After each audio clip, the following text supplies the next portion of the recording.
Самохраните родители и мајките на породилно најавуваат протести и непочитување на владината одлука со која од 23 септември треба да се вратат на работа.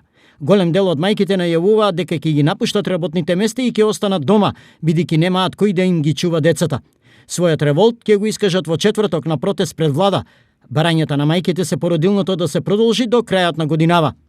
Тие стравуваат дека во практика нема да се изведе зголемувањето на бројот на деца во група од 6 на 12, бидејќи ниту има доволно време да се обезбеди простор и кадар, ниту градинките имаат капацитет. Така што во оваа мерка според нив ќе остане само теорија. Дури и да сакаат, нема да има место да ги запишат децата во градинка. Според најавите, на протестот ќе се вклучат и родителите кои користеа мерки за деца до 10 години, кои се надевале на продолжување на мерката да останат дома, бидејќи скратеното време на децата во училиште и помошта за оние кои ќе следат настава онлайн. Како замислувате да се одвива работен ден на самохран родител кој треба да однесе дете на училиште во 8:30 и да го земе во 10:30, па да ги однесе дома да седат сами до 16 часот?